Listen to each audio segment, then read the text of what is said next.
Good morning. Really cool to have you here. Those of you that had lab with me yesterday, it was an honor to meet you, talk about the class, see what's going on. Very cool. Those of you that have lab today or tomorrow, I look forward to seeing you for the first time in class. We'll talk about the syllabus then, how the class goes, do the percent copper titration lab and stuff like that. Should be pretty cool. But right now what we'll do is we'll continue talking about Lewis structures. Lewis structures are a way to see where the electrons are distributed around an atom or molecule. And on Monday, we left off with an example with ammonia, NH3. And what we did is we figured out what the central atom was going to be. The central atom is usually the first atom listed. It's never hydrogen. It's also the one that's least into electrons. We'll talk about that part later. But for right now, S is listed first, so S will be the central atom. And the oxygens then will go around the outside. And then the next thing you want to do is you want to figure out how many valence electrons you have to work with. So as we saw also on Monday, the valence electrons are the outermost atoms, the ones that are going to make the bonds. So sulfur is number 16 on the periodic table. And although 16 really means number of protons, in a neutral atom that means also 16 electrons. But of those 16 electrons, some of them are shielded, if you will, by other electrons. So only the outermost ones are the reactive ones. And to figure out those reactive ones, the outermost ones, we look at the group number. And again, use our American version of the group of the periodic table here. So in the American version, it says 6A above it, and that 6 is what we need. So sulfur has 6 valence electrons, just like oxygen above it and selenium below it. The remainder electrons are called core.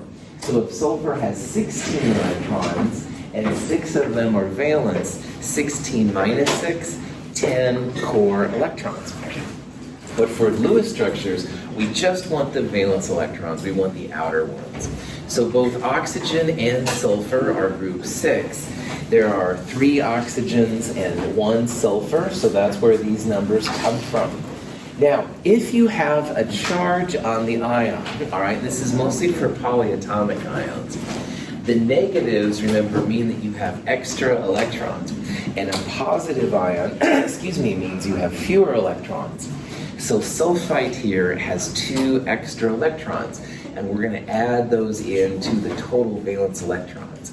So again, it's kind of the opposite. Positive means you take away, and if you have a negative one, it means add. So 6 plus 18 plus 2, that gives us 26 valence electrons total. And what I usually do in these kind of things is I divide by 2 to put the pairs around. So 26 divided by 2, 13 pairs.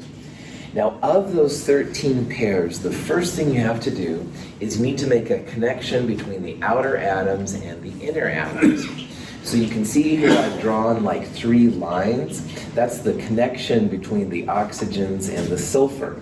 Each of these is called a bonding pair. Bonding pairs just hold the atoms together. And the first one's down is called a sigma bond. Sigma bond means that the 2 atoms are kind of smashing together. Their orbitals mix and stuff to make like a glue that holds them together. Each of those is a pair. I have 13 pairs total, and I used up 3 pairs, so that means I have 10 pairs of electrons left. The extra pairs of electrons are going to be lone pairs, and we write lone pairs as double dots. Do not write lines over them, write double dots. We put the lone pairs on the outside atoms first, and if there's any left over, we put them on the inside atom. Now for ammonia on Monday, if you review your notes, hydrogen only takes 1 bonding pair, so hydrogen didn't need any, but we did have enough for 1 pair on the nitrogen. In this example with sulfite, we're going to give each oxygen an octet, which means 4 pairs or 8 electrons. Oxygen here has 1, 2, 3 lone pairs and a 4th bonding pair. If you have 4 pairs around an atom, that's what gives it the octet and makes it stable. We can do that for each oxygen. So you can see I put 1, 2, 3, 4, 5, 6, 7, 8, 9 pairs of electrons to use up the oxygens to give them an octet. And there's still one more pair, so we'll put it on that sulfur right there. And that gives the sulfur 1, 2, 3 bonding pairs and a 4th lone pair as well. So generally by default, the atoms will like to have octets. That's not all the time, but generally that's a good rule of thumb. And each of these atoms now in sulfate has an octet. So each of them is like stable, second linked up. Sometimes when you have something with a charge, you'll see it written in square brackets with a charge to the right of it. It's not always required, but that is something you'll see. Any questions on Lewis structures? Sulfites are kind of interesting. If you're 21 and over and 19 in Canada, wines have a lot of sulfites in them, and some common wines have 350 parts per million. The organic wines have much less. Some people have sensitivity to sulfites. So it's kind of interesting, and if you don't drink, then just say no, kids. But anyway, woohoo, practical application. Okay, getting too excited or too much caffeine. Carbon dioxide. Oh man, since Al Gore, it's been in the news a lot. Greenhouse gases, CO2 is a big contributor, stuff like that. We can also draw a Lewis structure for this one. So if CO2, what do you think the central atom's going to be? Carbon. Carbon, C, that's right. It's the first one listed. That's almost always it. It's never hydrogen. Once in a while for like acids, you'll see hydrogen listed first. Usually it's the first atom listed. So we're going to put carbon in the middle. Now, how many valence electrons in carbon? There's 4. 4, there we go. So what you do, carbon's number 6 on the periodic table, all right? And you don't look at the 6, but you look at the little Roman numeral above it. IV is 4, all right? So carbon has 4 valence electrons. How many does oxygen have? 6. 6, that's right. So if you want to count up the valence electrons, it's 4 plus 6 times 2. So 6 times 2, 12 plus 4, 16 valence electrons, or if you divide that by 2, that would be 8 pairs of electrons. So carbon in the middle, oxygen on the outside. Draw the sigma bond, or single bond, between the outer and the inner atoms to connect them. This is 2 of my 8 pairs, so we have 6 more to go. So we're going to put lone pairs now on this atom. Do we start on the outside atoms, or do we do the inside atom first? Outside. Outside, good. Always outside atoms first, followed by the inside. So if you put them around, 1, 2, 3 lone pairs, 4, 5, 6 lone pairs, we don't have any more pairs of electrons. So right now, if you look at this structure, all right, the oxygens have that magical octet. They have 1, 2, 3, 4 pairs around them. This oxygen, 1, 2, 3, 4 pairs around them. But carbon only has 2. And you can't leave carbon out in the cold like that. Carbon really, really wants to have 4 pairs of electrons. So in this kind of circumstance, where the central atom doesn't have an octet, we're going to end up making what's called a double bond. Carbon is so starved for electrons that it's pulling electrons from the outer oxygens in. One of the lone pairs on each side goes in to make what's called a double bond. A double bond is just more sharing of electrons, if you will, to the central atom. Now, oxygen likes electrons a lot, but carbon is so hungry for that octet, it will pull it in. The second bond here is called a pi bond, and we're going to talk more about what a pi bond is in the next section. But if you look at this new structure, we have now double bonds. Before we only had single bonds, where that single bond was a sigma. A double bond, like this one, the black line, if you will, is still a sigma bond. And the second bond is a pi bond. This is not the math 3.14. All right, it's the same symbol, but it's a different meaning here. Pi is a different kind of interaction that can happen. And if you look at our structure, oxygen, 1, 2, 3, 4 pairs, 2 bonding pairs, and 2 lone pairs. And this oxygen does too. So really, oxygen still has the octet this way. But now carbon has 1, 2, 3, 4 bonding pairs around it. Everybody has the octet, so everyone's happy. When it comes to carbon, carbon must have an octet, at least in our class and stuff. Always have make it an octet. So a double bond is a sigma plus a pi bond. All right, it's a single bond with a second bond on top of it to make a double bond. And you always want to do that if that central atom needs that octet. Yeah. What atoms need octet? Anytime, Avenir, the central atom needs an octet, that's when you want to make a double bond. So there's more to your question, so that's as much as I can say right now. But what I would do is if your central atom doesn't have an octet and it needs one, that's when you want to make these bonds. We're going to start talking about that. But again, if you see carbon with only 2 bonds, you have to give it 2 more bonds, all right? So focus on that central atom for right now. We'll do better with that later. There's lots and lots of examples of these different things running around out there. There's even sometimes a triple bond possible, and we'll talk about that too. This little beast up here is formaldehyde, all right? It's used as an ant killer and stuff like that sometimes. Here's sulfur trioxide.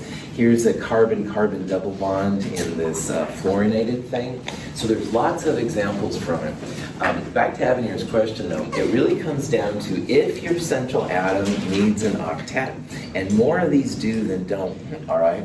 So if you wrote this initially, carbon would have just a single bond oxygen.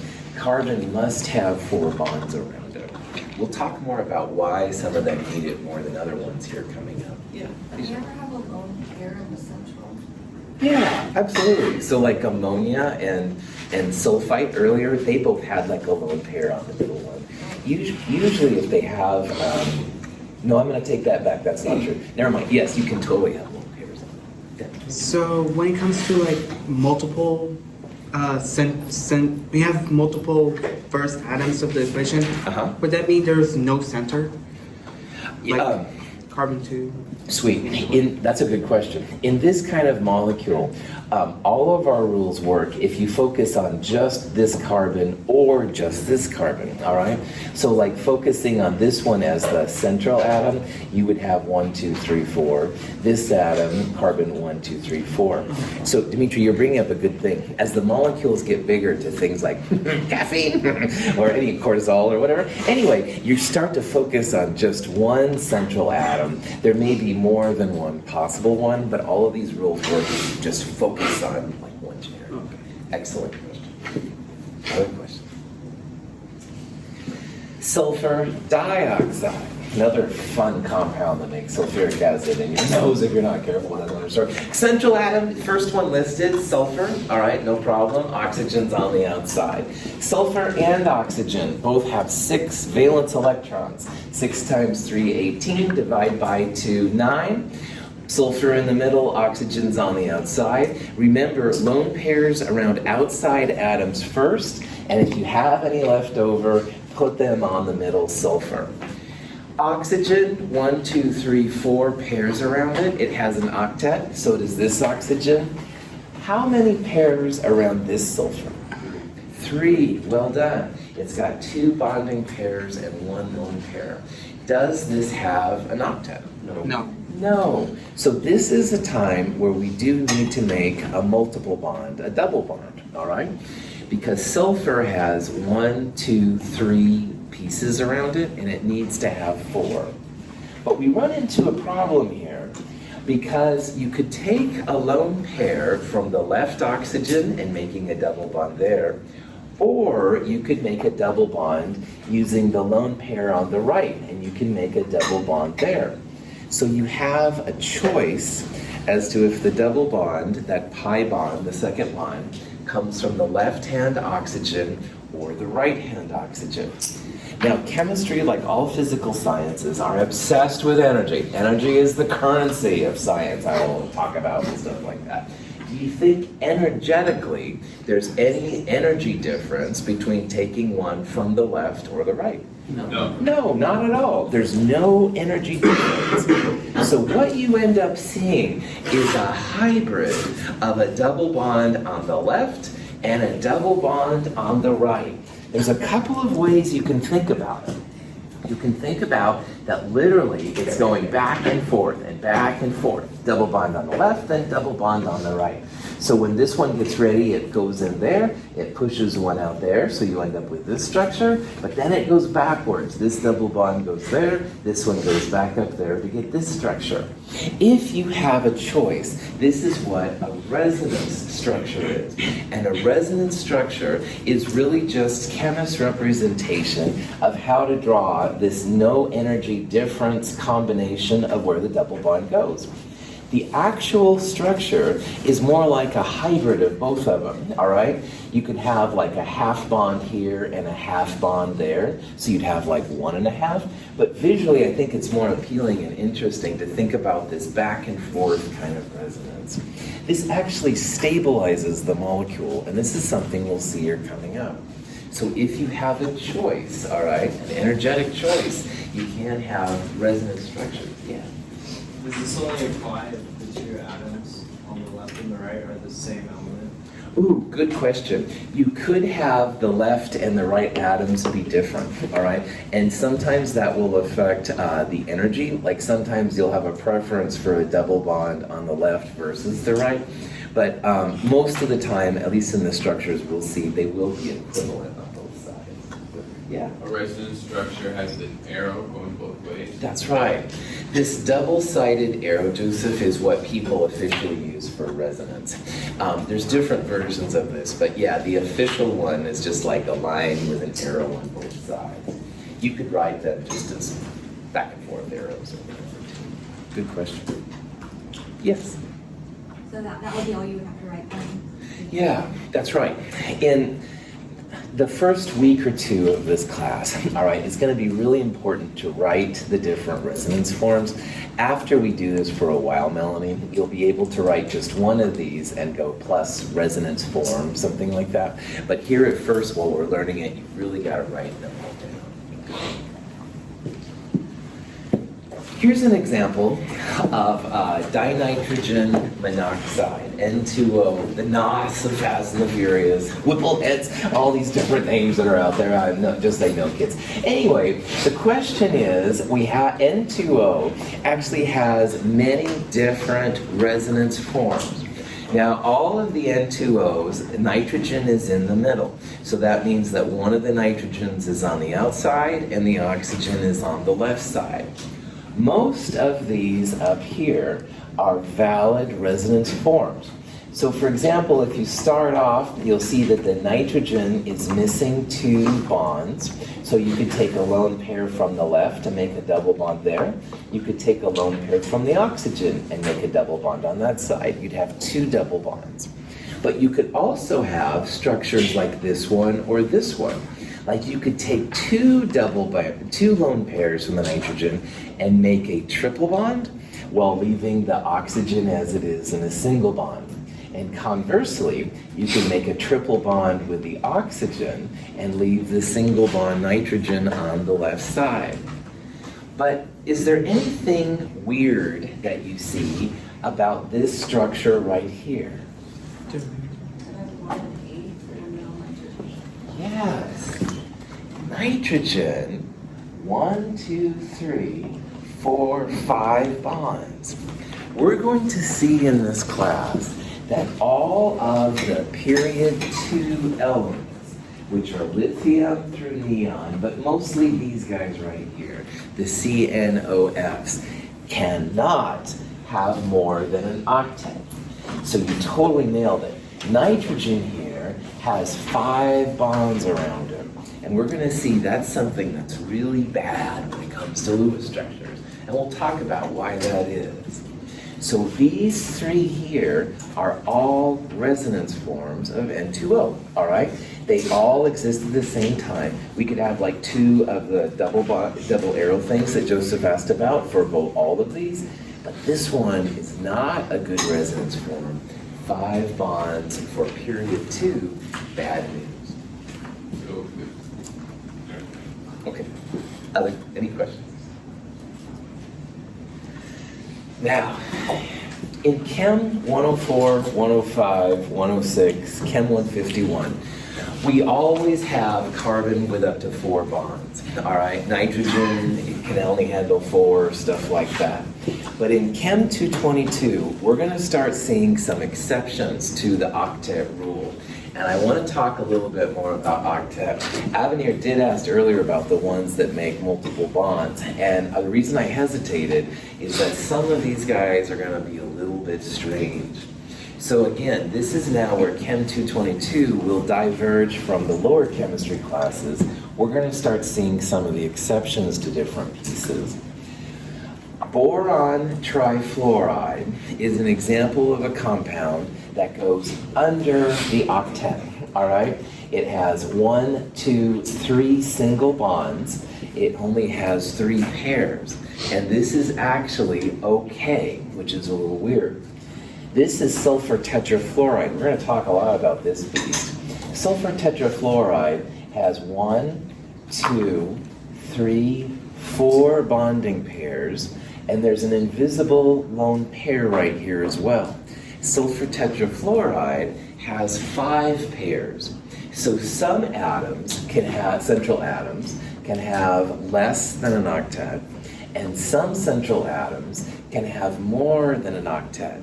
And we need to talk about in this class which ones can go under and which ones can go over. Abner, you had a question. When you're constructing the resonance structures, so like that last one, it had 3 different structures for it there. Would you just put 3 of those directional arrows? Yeah, exactly. That's right. That's exactly it. That's right. That's right. You just have 3 structures with those double-sided arrows in between them. Perfect. Okay. Boron trifluoride is an example of an atom that can have less than an octet. Remember, the octet means like 4 pairs around it. So let's build the Lewis structure for BF3. And what do you think the central atom will be? Boron. Boron, that's right. Boron is the first atom listed for a reason. Boron is in group 3, fluorine is in group 7. So 3 times 7 for the trifluoride is 21. 3 extra ones for boron, 21 plus 3, 24 valence electrons. And if you divide 24 by 2, that means there's going to be 12 electron pairs, right on. So put boron in the middle, fluorine around the outside. You end up initially with 3 single bonds, 3 of the 12 pairs. Outside atoms get lone pairs first. If there's any left over, put them on the boron. There's none left over for boron. Boron, aluminum, and beryllium are examples of atoms that can go under the octet. It doesn't mean that they'll always have less than an octet, but they can and they often do. So boron trifluoride is an example of a molecule which is stable without having 4 pairs around it. Now sometimes we will see boron with 4 pairs, but it doesn't have to, and often it does not. Aluminum, right below it, is in the same thing. Beryllium, to the left of boron, definitely will do that too. Once in a while, gallium is in this list too, Ga, which is right below aluminum.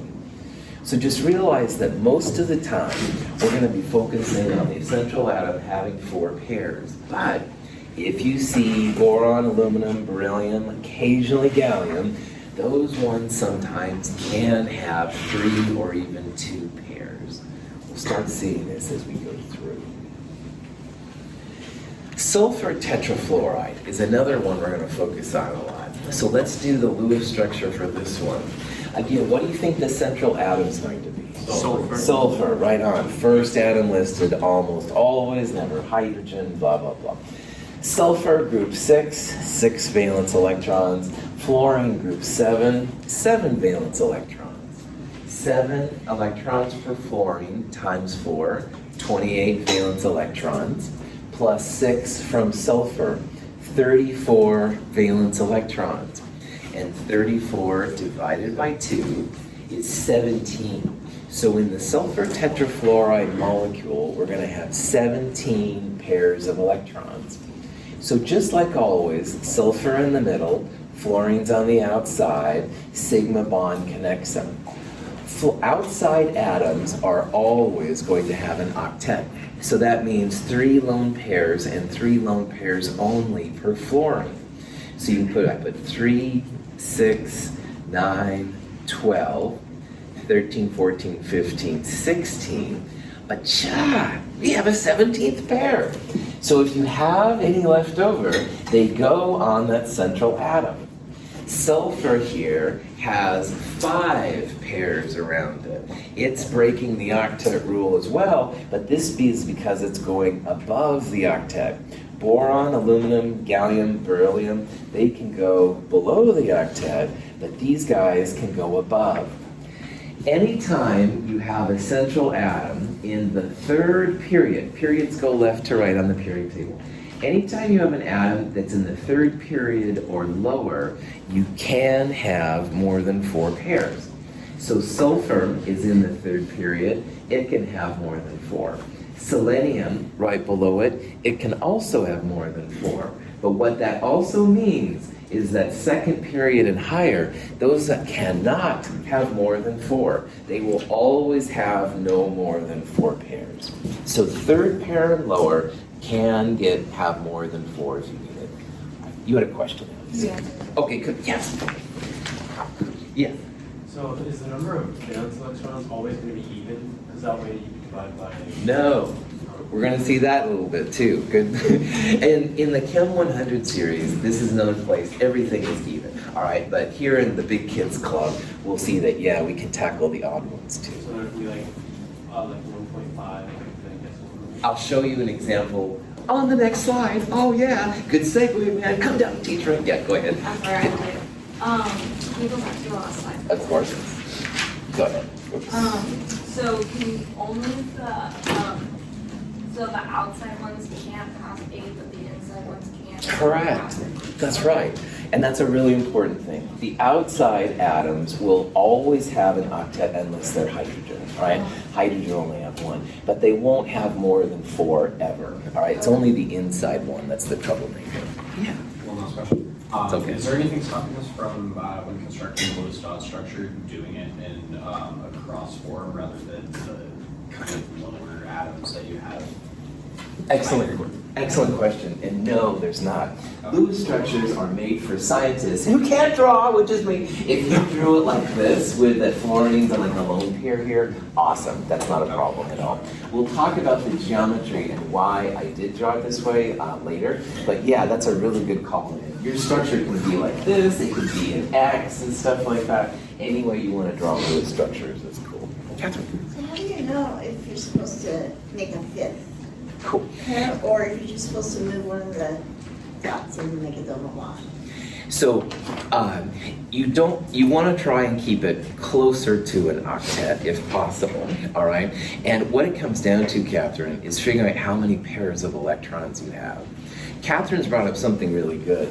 After a while, we do so many tetrahedral things. Whoops, that's a word we haven't used yet, sorry. We have so many atoms with 4 bonding pairs around them that it will seem like, oh, this is just SF4 with the 4 fluorines. But if you count the electrons, that's when you'll see there's the 5th one right there. It mostly comes, the 5th and even 6th pairs we're going to see come just from extra electrons around that central atom. Really good question. But I do want to highlight something that Catherine said there. If you count the electrons and put them around like this, you will find out if you have a 5th or even a 6th pair sometimes. If you don't count this, then it's going to be really simple. You'll be tempted after a while to just think, oh yeah, there's just 4 fluorines around it. Oh, you missed that 5th pair, so good. Odd electron. Sergio, well done, man. An odd electron molecule is just as reasonable as having a diamond. Most of the things around us are even electrons, all right? The water we drink, the food we eat, and stuff like that. Most things have even number of electrons. And even number electron molecules are called diamagnetic. That's a term we used in Chem 221. And diamagnetic just means that every up electron has a down, no attraction to magnetic fields. But there are lots of little compounds which can be kind of nasty, and they're called paramagnetic. And a paramagnetic molecule just has an odd number of valence electrons in it. Now these little guys are real finicky. They cause a lot of times like foods and stuff to become bad. Supposedly odd electrons in our body cause us to age. Antioxidants like vitamin C, selenium, etc. These kind of things will absorb these odd electrons and supposedly keep them from interacting with our body. But a paramagnetic compound, for what we're talking about right now, nothing more than a Lewis structure with an odd number of electrons. So earlier we talked about N2O. Let's now talk about NO2, nitrogen dioxide. Central atom, once again, first one listed, nitrogen. Nitrogen has 5 valence, oxygen has 6. 6 times 2, 12, plus 5, 17 valence electrons. Now, 17 divided by 2 gives you a fraction. So what I tend to do when I draw these Lewis structures is in terms of pairs, I would have 16 divided by 2, 8 pairs, but I would go 8 pairs plus 1. And that just reminds me that we've got this odd electron running around.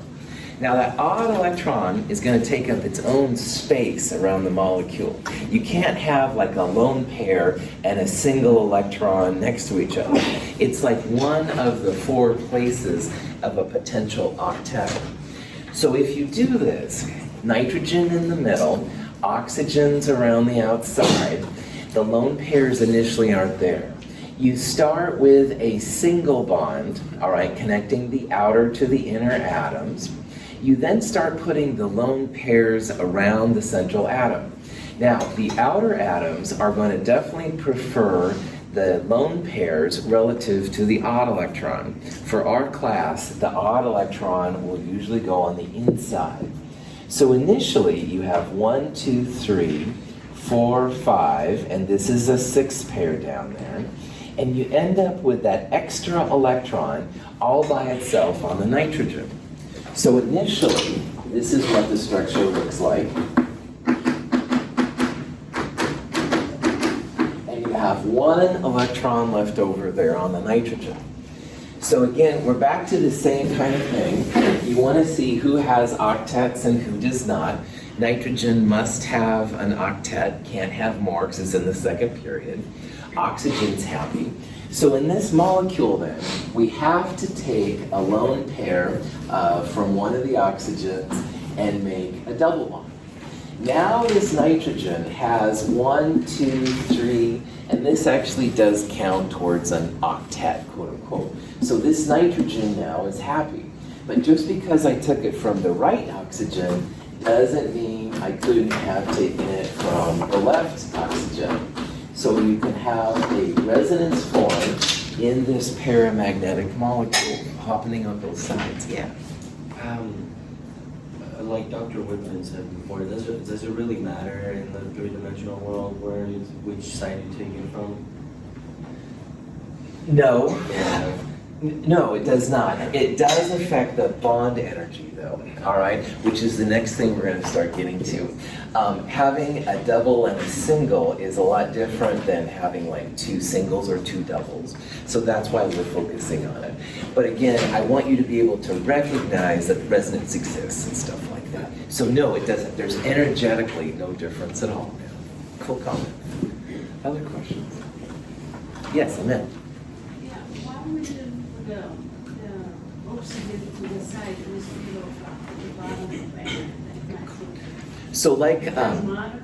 yeah. Where they are? We're going to start talking about geometry pretty soon, but you'll notice that here I just put them straight across. A Lewis structure doesn't have any information on geometry. It just shows like where the electrons are, and all of these structures would be equivalent for that kind of purpose. But we're going to see that these guys do have kind of this bent form, and that's why I'm kind of segueing to another topic and stuff like that. But when you draw them in, you can draw it like this, you can draw it like this, you could flip it like Karen said and have it straight up and down. Anything you want to do is totally possible. Yes? So you said that outside size octet rule, but I'm not seeing that for the nitrogen because that's 7. Cool. For the nitrogen. Octet for us right now means 4 types of electron density around it. So 1, 2, 3, and think of this as counting like the 4th one. We're going to talk about formal charges pretty soon, and that's a better way to see if these guys are happy or not. But for right now, just think it's got 1, 2, 3, 4 things around it, and that counts for these. Paramagnetic things are rare. You're not going to see a lot of them either, all right? But if you do see one, just realize that it takes up its own space around the molecule. Good.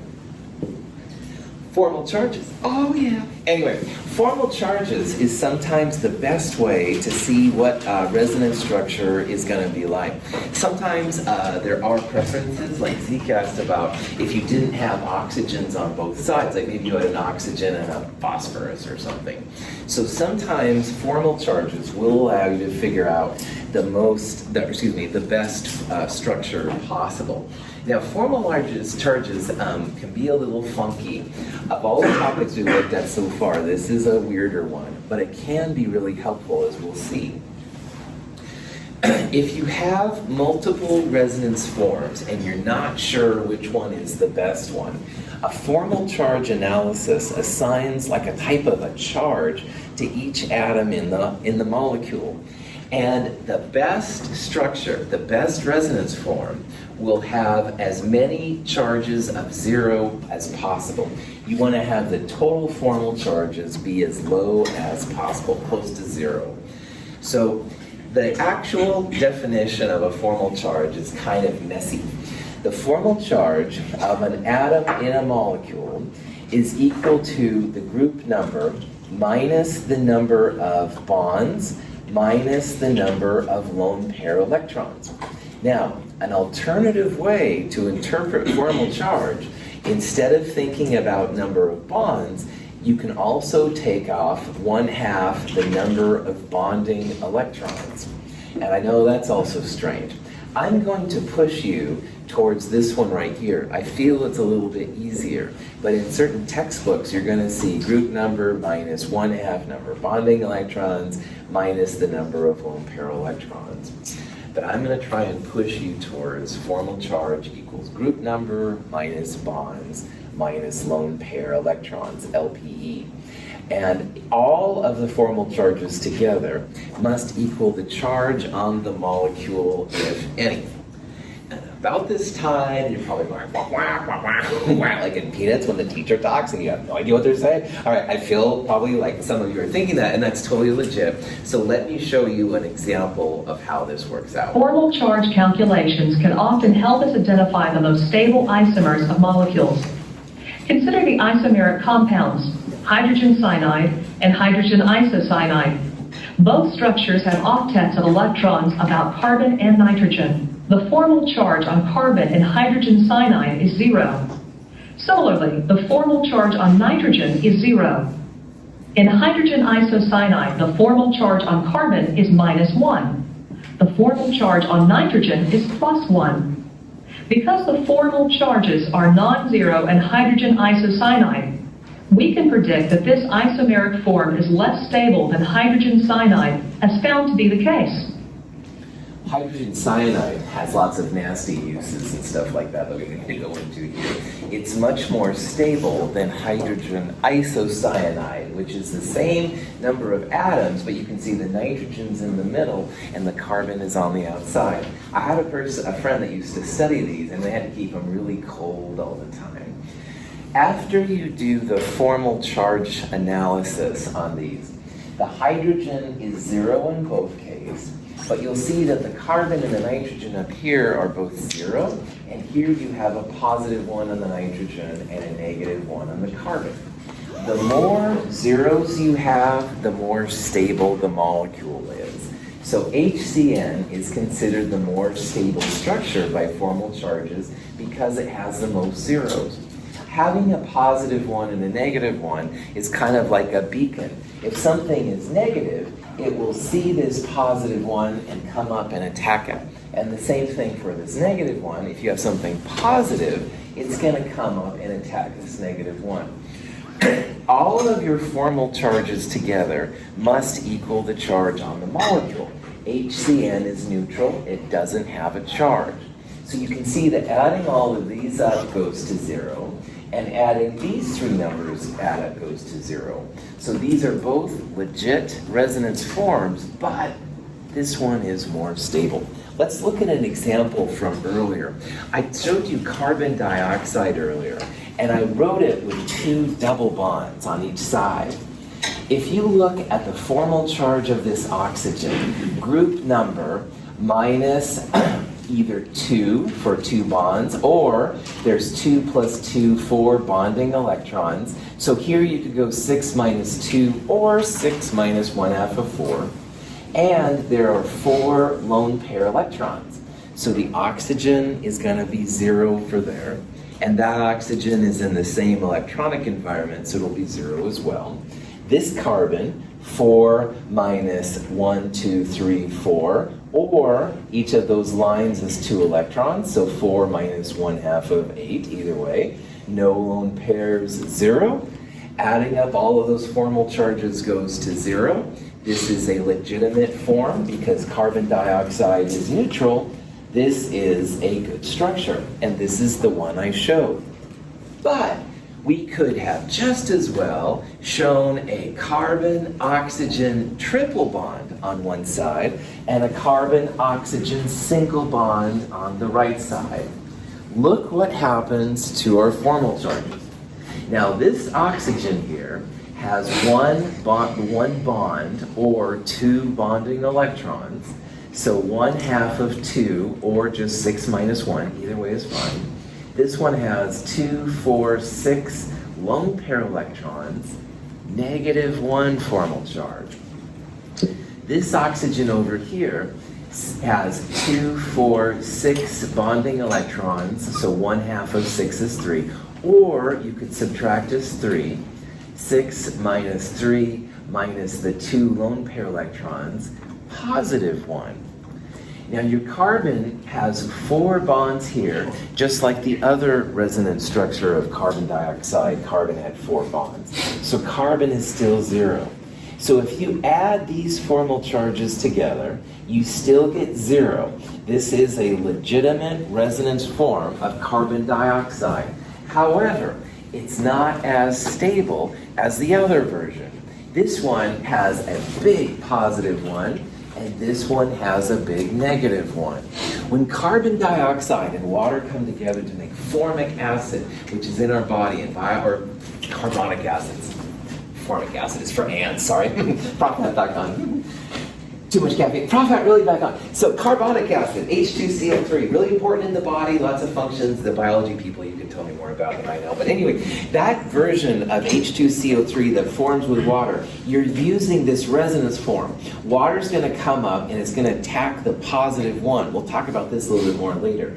The other form of carbon dioxide with formal charges of 0, it's like passing through invisible stealth mode, all right? So the more non-zero formal charges you have, the more reactive it is. And if you have a choice, you want to try and have as many zeros as possible. So the other form, carbon dioxide with 2 double bonds, much more stable than this one right here. But this one is important for making formic carbonic acid, stuff like that. Faith, you had a question. Sorry, I was... Okay, cool. Thanks for being patient. Any questions? Here's a way to see quickly different formal charges, all right? So these are the group numbers. So 4 is carbon, 6 is oxygen, stuff like that. Formal charge of -1 here, formal charge of +1 right here. This one, this carbon is kind of a freak, and you'll see it in organic chemistry, but we're not going to see it right here. Focus on these carbons right here. How many bonds are around carbon in all 4 of those structures? 4. If carbon has 4 pairs around it, it's going to have a formal charge of 0 and be really stable. But if you have 3 pairs and a lone pair, and 1, 2, 3 pairs and a lone pair, that's when you're going to start seeing -1 formal charges. And we'll also see some things like this where there's only 3 bonds and a positive charge or something like that. These are where you're going to start getting formal charges which are strange. Oxygen is another good one we're going to see a lot of, all right? Oxygen with 2 bonds and 2 lone pairs, totally happy, formal charge of 0. But if you see 3 lone pairs and a single bond, you're going to get a -1. If you have 3 bonds and 1 lone pair, that's going to give you a formal charge of +1. So this will be sometimes really helpful to us when we figure out the best structure. And remember, best structure just means lowest formal charges, most likely to be in stealth mode to be more stable. So let's go back to BF3. Boron trifluoride is one of the molecules that can have less than an octet. And another way to do that is to think about what the formal charges are going to be. Now, boron is in group 3. This boron has 3 bonds, no lone pairs. This boron is going to have a formal charge of 0. Fluorine is in group 7. 1, 2, 3, 4, 5, 6 from the lone pairs, 7 from the bonding pairs. This fluorine is also going to have a formal charge of 0. So all the atoms in BF3 are going to have formal charges of 0. It's incredibly tempting to me as a chemist to try and make a double bond with one of the fluorines, all right? Because if you do so, then boron has 1, 2, 3, 4. It's got the octet. Fluorine here has 1, 2, 3, 4 pairs. It has the octet. But your formal charges get all messed up. Boron is in group 3. This thing has 1, 2, 3, 4 bonds. It has an extra one, -1 charge. Fluorine is even worse. 1, 2, 3, 4 from the lone pairs, 5, 6 from the bonds. Fluorine wants to have 7. It's missing 1, +1. So this structure is a resonance form, but man, the formal charges are all messed up. And I'm going to say something now that I rarely say in any classes. Fluorine never makes double bonds. All right? We're going to resonate the heck out of this thing, and we're going to try and figure out good combinations. I never, well, almost never, say never, but I will say never this time. I know of no examples where fluorine makes a double bond, all right? It's going to be tempting, filling in octets and stuff like that. No, no, no, no, no. Do not make double bonds or anything like that with fluorine. Yeah. Is it because fluorine is the highest power on the periodic table from bottom to top? Cool. It has the highest electronegativity, which is what I would use for power. You bet. And that's totally what it is. It wants electrons. Dimitri tries to steal electrons from fluorine. No! Fluorine's going to hold on to it stronger, man. Right on. Just like little kids with candy. Yeah, like candy. That's, yeah. The boron is group 3. That's right. There's 3 bonds around it. But I thought it was group number minus 1 atom number of bonds. Oh, it's group number minus 1/2 bonding electrons. So each of those lines, Joseph, is 2. So 1/2 of 6 would be weighted. Yeah, Joseph, you can also just subtract the bond. So minus 1, 2, 3. All right. Have a good day. We'll do more of this on Friday. Thanks for being here.